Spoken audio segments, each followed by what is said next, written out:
این پسر تنها در عرض 1 سال از کسی که هیچ کس او را جدی نمی گرفت به یک مدل پردرآمد تبدیل شد و این شانس و ژنتیک نبود. حقیقت این است که او از رازهای درخشش استفاده کرد. راز شماره 1: پیروزی در ظاهر صورت. بیایید صورتتان را امروز درست کنید، نه ماه بعد. اولین قدم یک مدل موی مناسب انتخاب کنید. شکل صورتتان را تشخیص دهید. اگر صورتتان بیضی است، تقریباً هر مدلی مناسب شما خواهد بود. اگر صورتتان گرد است، به بالای سرتان حجم بدهید. قسمت سایدز را تمیز و خطوط را تیز کنید.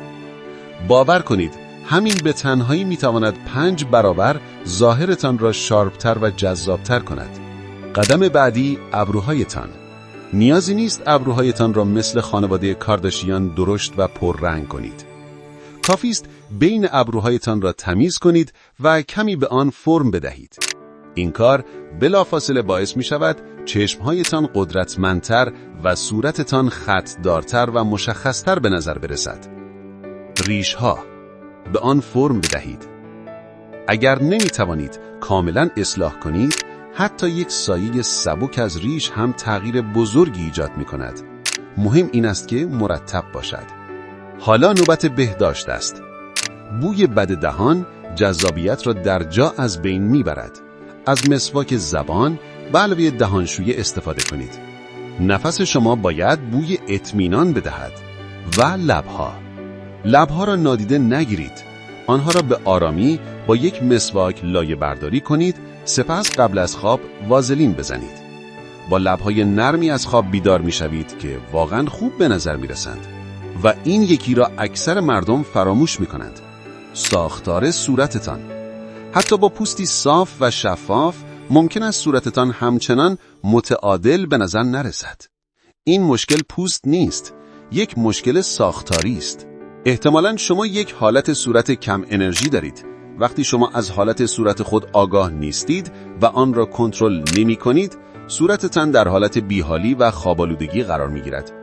اکثر آقایان هرگز این موضوع را متوجه نمی شوند و به همین دلیل است که حتی با پوست بی نقص باز هم ظاهری آشفته یا نامرتب دارند. اما به محض اینکه به یک حالت چهره آگاهانه وضعیت تغییر بدهید، همه چیز عوض می شود. استایل یعنی ارتقاء درک و دیدت. طوری لباس بپوش که جدیتت را نشان دهد. لباس که آدم را نمی سازد، بلکه او را تقویت می کند.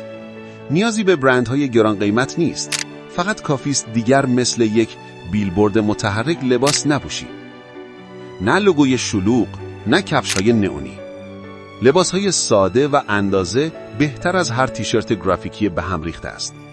به یک پالت تمیز پایبند باش. مشکی، سفید، سرمه‌ای، زیتونی و توسی. شلوارت را پیژامه کن. بلوزت را داخل شلوارت بزن. یک اکسسوری ساده اضافه کن. یک زنجیر، دستبند یا ساعت.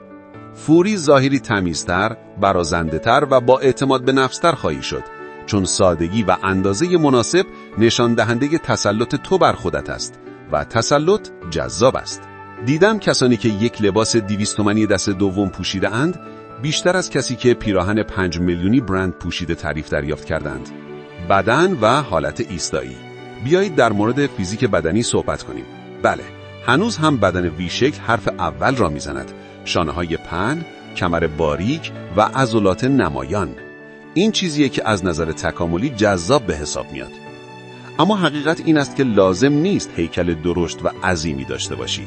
فقط کافی است طوری به نظر برسی که از بدنت مراقبت میکنی.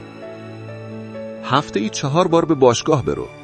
روی شانه‌ها، سینه، بازوها و پاها تمرکز کن و دقیقاً 10,000 قدم راه برو.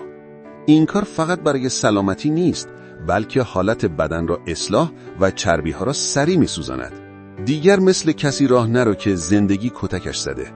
شانه‌هایت را به عقب بچرخان، سینه را بیرون و چانه را بالا بده.